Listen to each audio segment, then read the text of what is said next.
Welcome to SAM Conversation, an online program of South Asia Monitor. I'm Col Anil Bhat.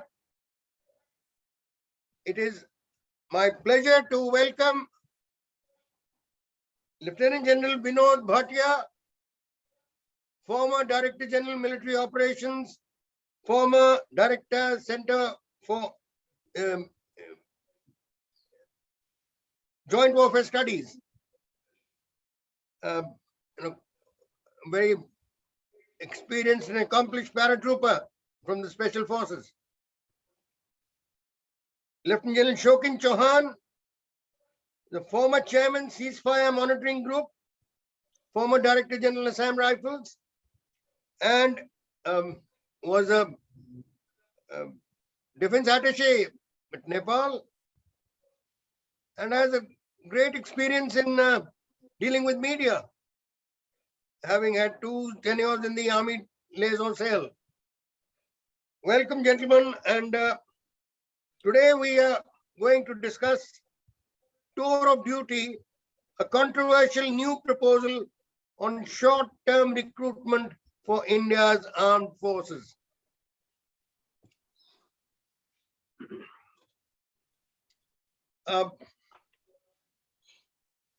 We now talking about all 3 of us who've served in the Indian Army. We've gone on record, and it's also been written and acknowledged in many occasions that it's probably one of the world's best armies. It was acknowledged so in the First World War, when there were 1.5 million Indians who won that war for the Allies. It was acknowledged again in the Second World War, when 2.5 million Indian armed forces personnel, mostly army, won the Second World War for the Allies. And thereafter, in independent India, we know what all we've had to go through, how many wars, how many conflicts. And there's been a particular strength. Why is, why was Indian Army considered the best? Because there are certain strengths, and tradition is one of them. Bonding is another. I won't dwell too much. I'm sure both of you have enough to say on it. Vinod, shall we begin with you? Thank you, sir. Jai Hind to all the viewers, and thank you, sir. It's always a pleasure to be on the SAM conversation with you. And of course, another fellow soldier, Gen Shokin is here. Tour of duty is, let me just put it one way, as a soldier having served 40 years in the army, for me, it is something really unthinkable. Armed forces, Indian armed forces, like you rightly pointed out, are one of the most battle-hardened, combat-rich forces in the world. We should have no doubts about it. You spoke about the First World War, Second World War. You spoke about post-independence operations. Let me just dwell on a little more. 1947-48, I think the armed forces and the army in particular recaptured most of the territories till they were stopped by a ceasefire just propagated on the 1st of January 1949. Thereafter, you look at Hyderabad operation, though it is known as a police operation, but the army was involved. Operation Vijay in Goa, 1962. In 1962, Time magazine carried a front page, write-up saying Indian Army lacks everything but courage. So that is the Indian Army you're talking about. 62 come to 65, come to 67 Nathula, you come to 71, one of the best operations in the military history. 71. Almost everyone thought it was impossible for India to capture Dhaka given the 14-day war, but we did in 13 days, a swift action. You go on and on, whether it was Sri Lanka 87 to 88, 89, It was Maldives, and thereafter the insurgencies. So we are talking of an army which has proven its worth, which is effective, which has contributed national security, which is contributed national building. Then we go a step further. We are requisitioned for aid to civil authority approximately 150 times a year. That's thrice a week for various things. It is not a law and order. Where have we lacked? What is wrong with the army? There's nothing wrong with the armed forces. Nothing wrong whatsoever. And we are now hitting at the very fiber, the very strength of the armed forces, which is units, Naam, Namak, Nishan, Izzat. So that is where we're hitting at, which is wrong. I was a DG infantry, and number of senior military leaders from foreign armies, when they used to visit us, the only thing they wanted to know was, is a general, what drives your soldiers? What is regimentation all about? Because our regimentation, people don't have that sort of a regimentation which we have. Whether it's, and especially I'm talking about the fighting arms, the frontline units, the infantry, the armored, the engineers, the artillery, they don't have that. And when I told them about it, and that is where now we are going to hit at that. Army, armed forces in India are a profession and a passion. It is not only a profession, it's a passion for us. And that is we are hitting at. When you have a tour of duty, someone coming, risk aversion, 3 years, I'm looking at greener pastures, my aspirations are there. And whatever being talked about as positives, as benefits, are two basically. One is the cost benefit of pensions, reducing pensions. One, it is being penny wise and pound foolish. Two, they're talking of nation building. These chaps will, the tour on duty will come serve for about 3 years after 3 or 4 years after one year of training, go back to the national stream as nationalist, as disciplined, as committed, as dedicated. It's not likely to happen. The aspirations are very high. You can't meet the aspirations. We have seen it. We've seen our soldiers going out at 17 years and they are not in a good shape. A nation has to look after our soldiers, whether they are serving or they are veterans. And that is, I think, tour of duty. Let me just finish with this. There are many more points which I have. You look at the Indian soldier, look at the Indian armed forces. We have equipment, and Atmanirbhar started now. Very good thing which has started now, but we have equipment from Russian inventory, about 60% plus. We have military hardware from the Americans. We have military hardware from the Swedish, from Israelis, from France, from South Africa. You name it, we have it. And what have we done? We exploited all this. We mixed it up. And that's where we got our doctrine right. Why? Because it is the man behind the machine that matters. It's not the machine that only matters. If that was so, then people wouldn't have fought wars. Look at what the other armies have done, the American army included, in Vietnam, in Afghanistan, in Iraq. We have proved ourselves, and the nation owes it to ensure that our strengths are maintained, our strengths are consolidated, not weakened. And the tour of duty is going to hit the intangible. It's going to hit at the intangibles. There's no cause and effect analysis which is done. Let me assure you that, sir. I'm totally saying that, and I can, after 40 years, I think this is one step which will erode our effectiveness. Thank you, Vinod. I think you put it across very clearly. I think we must, just spell out what the tour of duty is proposed to be. 3 years.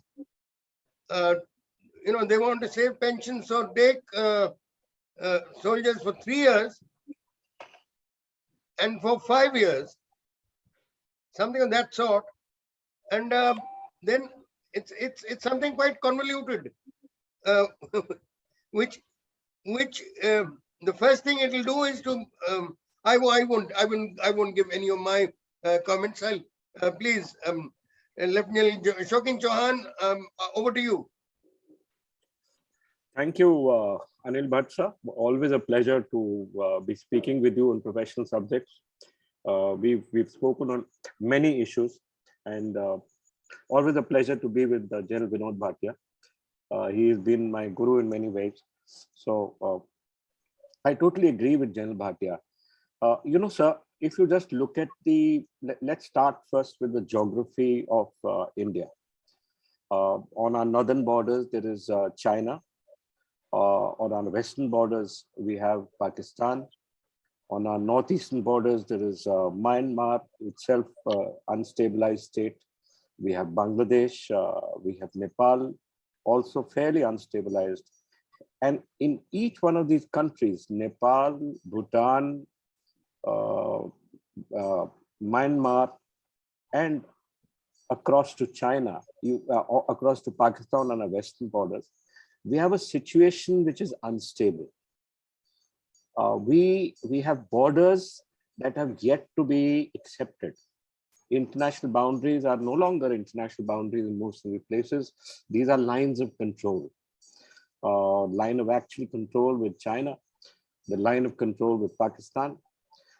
And though the border with Myanmar is stable, but it is live because there are insurgent groups across. So that essentially means that these borders have to be held. They have to be held in strength and they have to be protected. And in each one of these cases, you need a large standing army to be doing that. We have started building fences, but fences don't prevent people from coming in. Those fences themselves have to be guarded.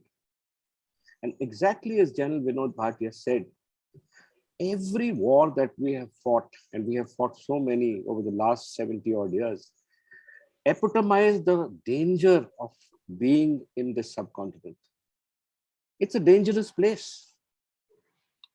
And we have ambitions as a nation that wants to stand up in the world. And for that, our political masters must understand that if a nation has to protect itself, and if a nation wants to stand up and not be cowed down by other nations, you have to have a strong army. So that's the first issue. The second issue is, as you said yourself, we've proved ourselves. Starting from, well, the 1800s, when we come to the First World War, the Second World War, in all these battles here, the Indian army has protected the nation, fought for the nation, sacrificed for the nation. And I've always learned one thing in my last 40 years in uniform, is that if there is a winning team, don't disturb it. Don't disrupt it. We're a winning team. Why would you disrupt a winning team when this is the only team that functions? General Bhatia mentioned about aid to civil authorities. 3 times a week, I was heading one of these aid to civil authorities in 1999 after Kargil. I went into Orissa during the super cyclone, and I saw for myself that every institution had broken down. Every institution. Mr. Vaishnav, who is now the minister, was a DC in Baleshwar. He was in tears when we reached. Nobody was working. There was no police. There was nothing. It was only the Indian army that came in, that protected the people from Baleshwar right up till Cuttack and right up till Bhubaneswar. It was I who carried that satellite phone for the chief minister of Orissa to take a call and give a call to the prime minister to tell him all was well. And that's the time, sir, that I noticed the state police, the state administration, nothing functioned. And I remember the people of Orissa telling me, sir, that you're God. And I still remember, and if I can just take a minute more, sir, to tell you that during this time, the divisional commissioner came to me and he said, why do the people like you so much? And I said, it's because we are the Indian army. Because we come here to protect and not to steal. So when you have a winning team, why would you disrupt that winning team? You know, the second issue is saving pensions. I don't know if someone's done a cost analysis, whether you will actually save pensions. I'm not so sure. You know, there is the new pension scheme. You have moved most of the CAPFs to the new pension scheme. Why don't you move the Indian army to that? But stop meddling with our recruitment policies, which have stood the test of time. How can you train a soldier on such various difficult weapons, various very difficult weapons, if you don't train him? I've been, sir, a divisional officer in the NDA, as you know. I've been the commandant of my center, responsible for recruit training. A recruit is just an individual who knows nothing when he comes in. And to put him through his paces takes 7 to 9 months.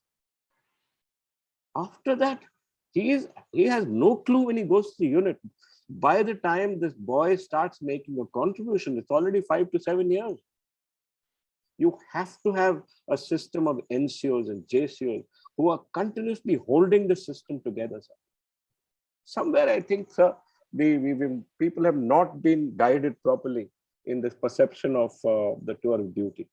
And I entirely agree with both Gen Bhatia and with Col Anil Bhat that it seems a misconceived idea.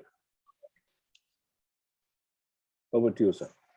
Thank you, Shokin. It is ever since this, came into the news, it's been rather disconcerting. I think there's no other subject that army officers, veterans have written so much. So many of them have written about it. So many of them have commented. And there are serving officers also, of course, who cannot go on record. But I know that there are very many who are very concerned. Because if this is put into effect, we are one of the very few countries in the world dealing with two enemies. I'm not even referring to them as adversaries. They are enemies. China and Pakistan. And with huge borders. And that's not our only threat. We have the Air Force and the Navy, but we often have to be, be piggyback with them to react to situations maybe outside the country. I think there's no other country which has contributed to the United Nations peacekeeping as much as India has. Is it going to be possible for a soldier who's here for 3 years? He's barely getting to know what this country's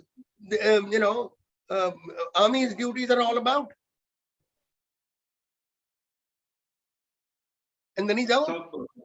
And once he's out, is it going to be a hunky-dory for him? God bless his soul, late B.C. Joshi, who tried very hard to, move things so that there is, so that armed force, army personnel, armed forces personnel could get, post-retirement employment in the Central Armed Police Forces. And if we think that this is going to happen, I don't think so. Gen Bhatia, what further do you have to observe on this? Sir, it defies the common sense, like Gen Shokin Chauhan said, and you were saying. What is the key challenge for any organization effectiveness? And even high-tech organizations, the biggest high-tech organizations, when you speak to them, their biggest challenge is recruitment and retention of quality manpower. That's the biggest challenge. Yes, first you recruit, and you train, and then retain them, because there's so much of movement in the corporate sector, from one company to the other, company to the third, company to the fourth company, because everyone's looking at better, remuneration, better avenues, better promotions. And now we are trying to get that thing, and the armed forces soldier knew nothing other than a unit. He spends 10 months in a unit, 2 months at home. His family is a unit. Yes. And when you have the tour of duty, someone coming in for, let's say, 4 years after training, 6 months of training, 4.5 years, what is his dedication? Where does he get employed? Firstly, the regimental system is based, it may be a bad system, caste and all, fine. But we are like that. But I am from the parachute regiment. We have already all class now. Right? I've seen fixed class system. We had 25% of C's, Gujarat, and Dogra, and today already all class. But that's a different matter altogether. Most of the units have fixed classes. Gen Shokin Chauhan will swear by the Gurkhas, and his units have been very well. No, and today, sir, you want to go for all class? We tried this in 84. After 84, we tried this. And what happened was one unit each was raised, and they all went back. In the tour of duty, now you want all class people coming for 4 years. How will the commanding officers, how will the military leaders, how will they train them, how will they employ them? Which is the hardcore, which is not the hardcore? So there are too many questions which have been left. So cause and effect analysis has not been done. And as far as savings is concerned, what do you want to save? We understand. The armed forces understand that their competing priorities in national development budget will remain limited. Fine. That's okay. I would rather have not high-tech equipment, but highly motivated manpower. Look at China. 40% conscripts. What happens? 20% turnover every year. Where do they turn off frontline units? Because you can't have a conscript or a technical unit. We can remember Right, what happened at Galwan. Correct. You can remember what happened in Galwan. They lost so many. Because that soldier is not motivated. He's looking for 2 years, doing his tour of duty in the PL and going back and taking advantage of the tour of duty. We want to follow that model. Why? It's not a proven model at all. The Americans in Vietnam, after that, they have done away with the conscription. Exactly. Why? No doubt. And we are not following. We are not following that. I think it is.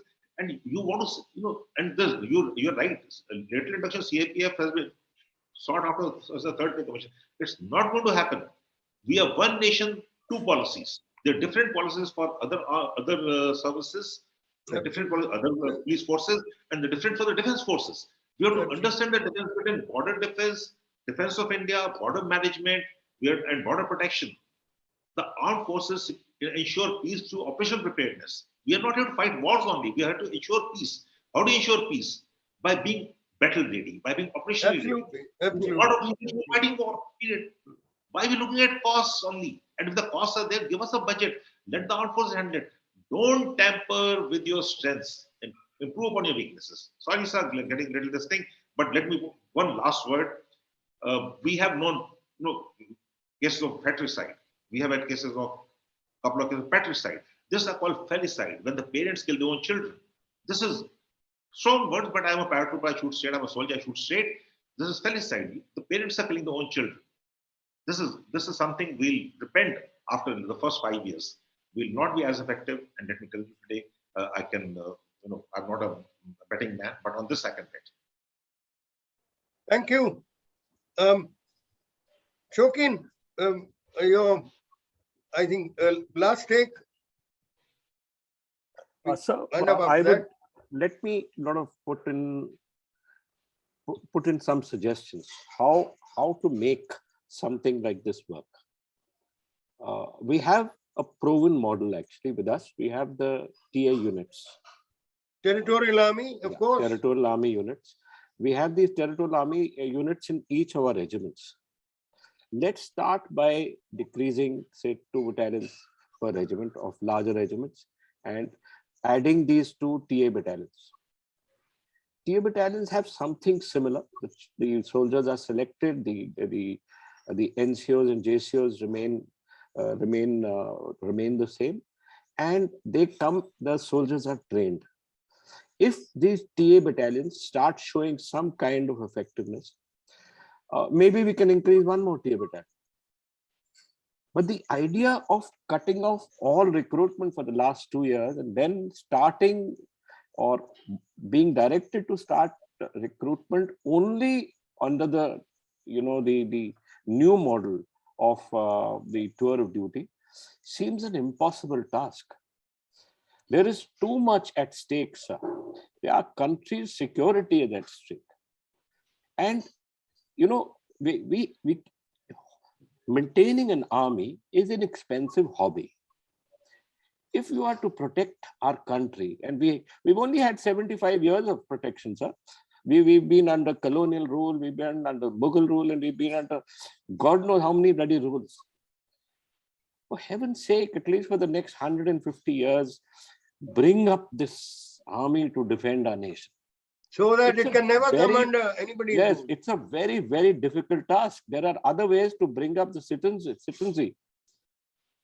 I don't see, sir, the CAPFs being given this kind of task of tour of duty. We have the CAPFs who are almost half the strength of the army. There is no reduction in the recruitment. No. There is no change in their terms and conditions.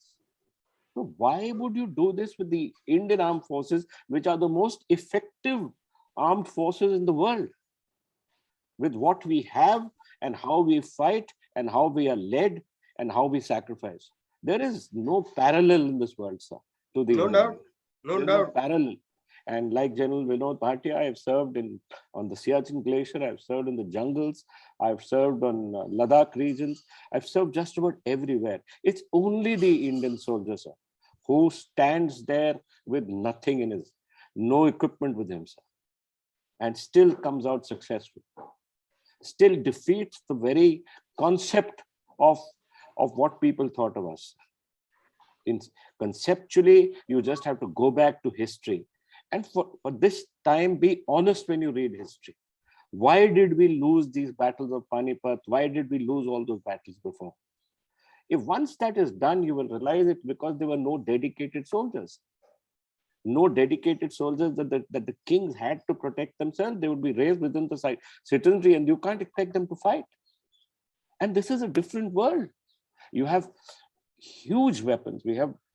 Every day there's a change in the kind of weapon system that is being used, which people are talking about will change the concept of warfare.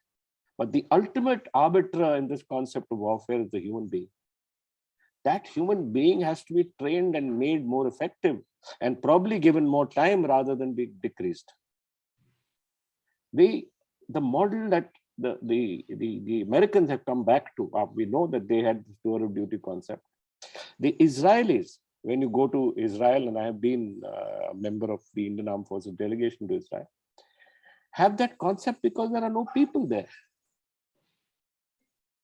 We have no dearth of people. The best should be retained for the Indian Armed Forces. And if you want to try something like this, first try it with the CAPFs.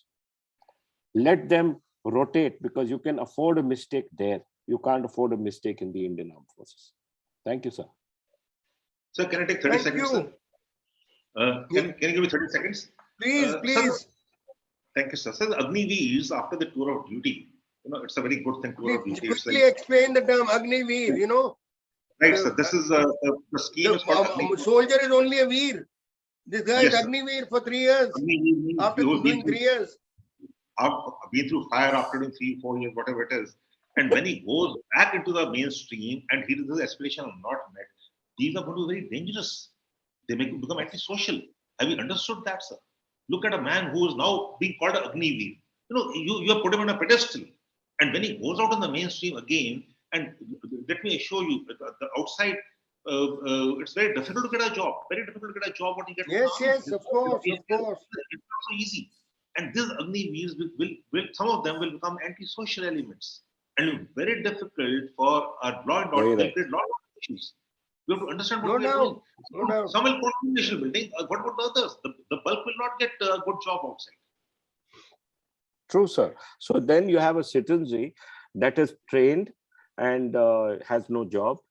You have units that have soldiers who are not trained and who have no desire to stay beyond 5 years. Then who will sacrifice, sir?